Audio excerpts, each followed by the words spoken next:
sa inyong balay, Nay? Naanod na.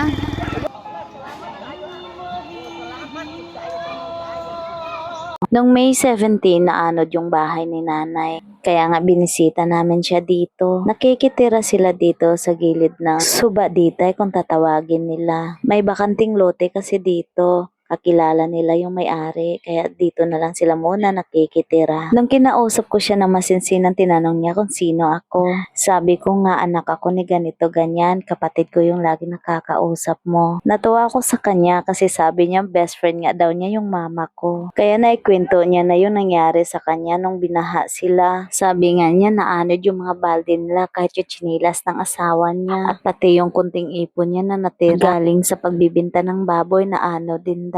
Dalawa lang sila ng asawa niya. Yung mga anak niya daw kasi nasa Maynila. Hindi din sila agad napadalhan. Kung makikita mo si nanay, makikita mo napaka-strong niya. Sana all. By the way, bago nga pala ako nag-video dito, nagpaalam muna ako sa kanya kung pwede bang videohan yung mga pinag-usapan namin.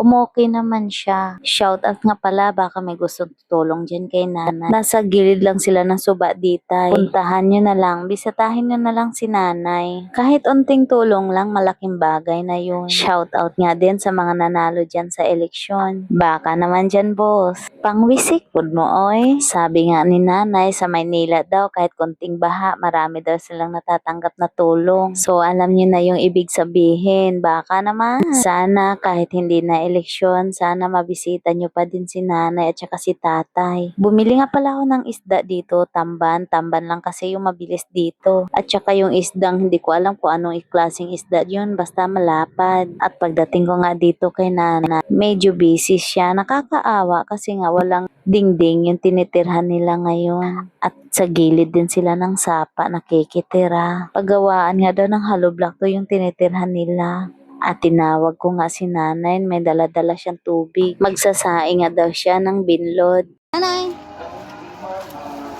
Kaya bitbit niya yung isang galong tubig. At inabot ko na nga yung dala-dala namin kunting tulong. Kaya sa mga gustong tumulong dyan, puntahan nyo na lang si nanay sa gilid ng sapa dyan sa ditay. Kahit konti lang kasi pag maipon naman nila yan, madami na yan. Ang sarap lang sa pakiramdam kapag nakatulong ka sa mga taong marunong mag-appreciate. Kaya talaga, yung goal ko talaga sa buhay, kung sino yung nangangailangan at kaya ko magbigay, magbibigay talaga ako. Kaya lang, hindi ako masyadong siniswerte sa buhay. Kaya unti lang maibigay ko. Kaya pag ako yung yumaman, kahit maldita ako, tutulong at tutulong ako sa mga taong nangangailangan. Shoutout nga pala sa mga makakapal ang bulsa dyan. Baka naman. Ito nga pala yung pangalan ni nanay. Anita, Patso, Yaka, EETCHO.